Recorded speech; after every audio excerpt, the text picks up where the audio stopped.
Zdravím vás pri 11. časti môjho podcastu s názvom Vášnivý úspech, kde sa venujem rozboru kníh, po prípade implementovanie daných príkladov z knihy do môjho života, reality.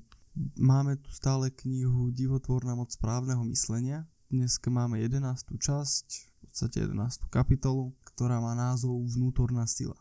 Tá sila, ktorá nás obnovuje, sila, vďaka ktorej vstaneme, vďaka ktorej chodíme, sila, ktorú nevidíme, taká vnútorná, je silnejšia ako my sami. V podstate je to niečo nie z tohto fyzického, hmotného sveta, pretože si to ani sami nevieme predstaviť, aká veľká je tá sila, ktorá je v nás. Ale vďaka tejto sile, alebo ja neviem, ako by som to inak povedal, energii, vášni, túžbe, sne, viere, nádeji, také niečo, čo máme každý, ale nedávame na to vedomé pozornosť málo kedy. Málo kedy sa pristihneme pri tom, že by sme vedome smerovali pozornosť, náš zámer na túto silu, ktorú keď rozširujeme, tak naberá na intenzite, expanduje. Takisto vo fitku cvičíš, svaly ti praskajú, trhajú sa a vytvárajú sa nové a tým tie svaly silnia. Prečo my potom nemáme potrebu venovať pozornosť sami sebe a svojej vnútornej energii a síle, ktorá môže robiť veci, ktoré sú priam až niekedy nadľudské? Prečo? Alebo ako je možné, že veľa ľuďom stačí mať povrchný, plochý život, kde stačí, keď si kúpiš to, ideš do roboty a robíš to 40 rokov. Splatíš si hypotéku, máš pekné oblečenie, máš auto, ale to mi príde byť taký Matrixový život. Nepríde mi to byť žitie ako niečo viac. Je to takéto obyčajné, ako keď psovi hodíš kost, tak ti ju donesie.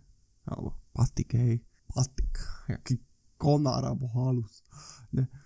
Ide o to, že s ľuďmi je to dosť náročné, čo sa týka komunikácie a veci okolo. Preto tento podcast je jednak ako taký denník pre mňa a vylievam si tu svoje rozhovory sám so sebou. Sa snažím prísť na to, ako vlastne aj tieto veci možno fungujú a čo nás celkom aj bráni tejto pozornosti na seba samého. Máme také presvedčenie, že nemôžeme byť alebo si nezaslúžime taký ten impostor syndrom alebo niečo ako, že nie sme toho hodní, prečo by som ja mal mať zrovna teraz šťastie, prečo by som ja mal byť šťastný, prečo by som mal byť ja najbohatší človek na svete, prečo by som ja mal mať všetko, po čom túžim. Preto, že na svete je toho dostatok, to, že si ty niečo zoberieš, po čom túžiš, na čo máš právo, z teba nerobí horšieho človeka. A keď si povieš, že OK, však ja nemusím mať také auto, ja nepotrebujem mať taký dom, ja nepotrebujem mať takú prácu, ja nepotrebujem mať takú ženu, nepotrebujem mať deti, nepotrebujem mať psa, nepotrebuješ nič.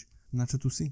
Na čo tu žiješ? Na čo sa bavíš s ľuďmi? Prečo sa niekde nezahrabeš do jaskyne alebo nejdeš si bývať desika do Thajska, do nejakého tohto? Prečo si tu, keď si nespokojný so svojím životom? Baví ťa iba sťažovať, baví ťa iba rozvrtávať druhým ľuďom ich šťastie, ich cestu za šťastím, ich životy. Neviem, mi to príde byť také, že dosť smutné. Ľudia žijú tie životy, ale nemáme čas sa niekedy ani zastaviť a byť sami so sebou. To je jedno, či si o tomto teraz uvažoval, neuvažoval, pretože táto pravda, ktorú hovorím, mať ten čas sám so sebou, niekedy príde aj na teba. Či máš 20, 30, 40, 50, každý si kladieme v určitom veku tú otázku, kam sa chceme dostať, hej, to je lepšie. Kam sa chceme dostať, ako sa tam dostaneme, čo nás tvorí, hej, také tie existenčné, ale na konci dňa vlastne taký rozvrat duchovnej síly, ktorá je vlastne samouzdravením, pretože keď sa niečo nedarí, tak je, že po búrke vyjde duha, hej, také pravidielko, alebo taká vec, že až keď si na dne sa môže odraziť a do vysoko lieta, nízko padá, záleží, že kam sa chceš pozerať, pohár plný, prázdny. Všetko je to vlastne o tom, ako sa na to pozeráme a kam dávame tú pozornosť. Keď dávaš pozornosť na to, že je niečo prázdne, budeš prázdny aj ty.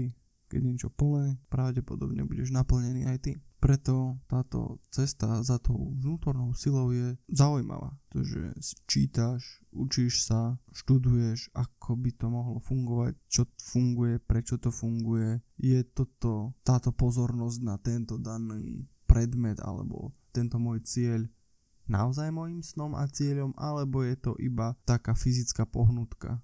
Chcem si naozaj kúpiť takýto bicykel, alebo je to iba hra ega na mňa, že tak kúp si bicykel, budeš chodiť bicyklovať. Ale keď nebicyklujem doteraz, prečo by som si mal teda kúpať bicykel kvôli tomu, že je nejaký drahý, alebo také niečo. Keď niekedy sa naozaj pozastavíme a začneme si venovať tú pozornosť, tak pocítime, aký vlastne mocný prúd preteká nami, každým človekom. Aké sme vlastne entity, vyššie bytosti, že všetko takéto tieto veci sú v spojení aj s nami. A dosť sa vlastne dokáže vedome, pozorne naučiť sa rozvíjať túto energiu a silu, tak si ako magnet. Máš v sebe dobré vibrácie, máš v sebe dobrý magnet, priťahuješ iba dobré veci. Si dobre nastavený, ide ti dobrý život. Ty si proste Neo z Matrixu.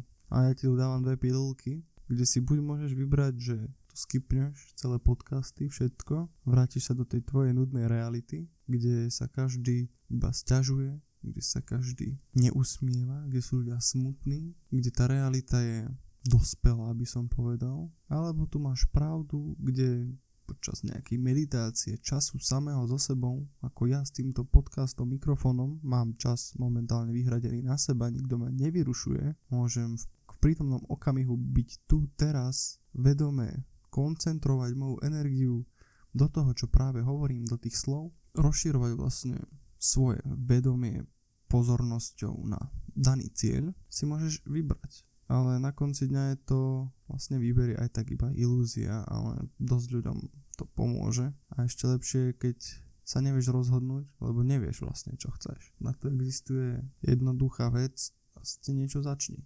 Urob to, aby si zistil, či to chceš, alebo či to nechceš. Pretože keď sa budeš iba do konca života rozhodovať, že mám ísť, nemám ísť, idem, tak nikam nepôjdeš, ostaneš stáť. Mnoho ľudí prejde svojimi životmi bez toho, aby sa vlastne zastavili nad tým a porozmýšľali, že nazreli tak hĺbšie do seba a by vôbec nadobudli to vedomie, že aj v nich je taká silnejšia energia, ktorá môže magneticky rozprúdiť aj život okolo druhých ľudí. Stavím sa, že sa ti stal taký zážitok, že niečo robíš, neviem, spievaš si, alebo si na nejakej možno rodinnej oslave, nejaká vec, ktorá ti vyčarí úsmev na tvári. Nejaký človek, ktorého rád vidíš, pes, ak máš mačku, vždy keď toho človeka vidíš, tak sa usmeješ. Proste neexistuje chvíľa, kedy by ti bolo zle. Spomeň si, zavri oči, spomeň si na tú fakt najlepšia spomienka, aká ti napadne a usmej sa. Cítiš taký prúd radosti a energie, ktorý tebou prechádza. Keď to vieš ovládať natoľko, že sa vieš takouto energiou plniť stále. Stále, respektíve lepšie povedané väčšinu času, keď dokážeš byť v takejto prítomnosti.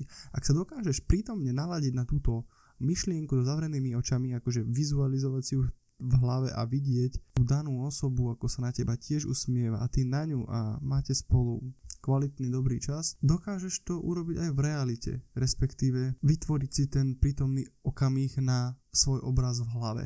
Ak to dáva zmysel, tvoríš si život, aký máš v myšlienkach, aký máš v hlave. Takže ak sa dokážeš dlhodobejšie nalaďovať na túto frekvenciu, na túto vibráciu, tak začneš priťahovať takých šťastných a radostných ľudí aj do svojho života. Oni prídu sami. Aj ak máš možno teraz zlé vzťahy s niekým v rodine, you go first. Proste ty musíš začať. Ak ti zrovna vadí, že niekto príde a vyruší ťa pri nejakej tvojej činnosti, tak mu venuj tú minútku, 2, pretože zajtra prísť nemusí. Ja viem, že si rád oddychneš. Ži ten deň ako keby bol posledný, pretože nikdy nevieš, kto, kedy, kam môže odísť. Čo je to, čo nás vlastne ženie kupredu? Prečo ráno vstaneš? Odkiaľ máš vnútornú silu? A všetky tieto otázky, ty kokos, akože prídu. Ono je to len otázka času, ako sa k tomu postavíš. A veľa vecí sa ti zodpovedáva dennodenne, ale nevenuješ im pozornosť, pretože si zahltený sociálnymi sieťami alebo myšlienkami na budúcnosť, si úzkostlivý, alebo žiješ v minulosti zase, hej? Že nevenujeme toľko toho času a energie na ten prítomný okamih, aby sa z nás stával magnet na tie pozitívne, na tie prítomné chvíle a okamihy. Pretože aj keď k tebe príde možno nejaká negatívna emócia, ty vieš tú negatívnu emóciu pretvoriť na to, čo chceš a ono, aj keď si možno nabúral auto, je to nepríjemná situácia, môže z toho vzniknúť biznis, môže z toho vzniknúť dobré priateľstvo, pokiaľ neprenecháš emóciám, aby ti zahltili teba samého pred niekým iným. To, že niekto teba nabúral ty do niekoho, neznamená, že si to tak chcel, ale udiať sa to malo kvôli tomu, aby si z toho niečo zobral. Nie z toho, aby si teraz nariekal, že kto ti to preplatí a nemáš havarínu. Tak na budúce pôjdeš buď pomalšie, to si z toho zoberieš, alebo môže byť milý na tých ľudí a tí ľudia ti to zaplatia sami. Zázraky alebo Matrix sa deje každý deň. Stačí sa na neho naladiť a nebyť stále iba niekde preč a rýchlo. Proste spomaliť a vychutnať si ten deň taký, aký je, pretože nie každý deň je nedeľa, ale každý deň je nedeľa, keď si urobíš. To by som na dnes aj uťal. Prajem vám pekný zvyšok adventu. Máme advent a trávte viac času s tou rodinou, aj keď sa možno pohádate. Je to iba kvôli tomu, aby vás to posunulo ďalej. Takže pozornosťou a vedomým zámerom k vyšším a lepším a radostným cieľom. Pekný deň.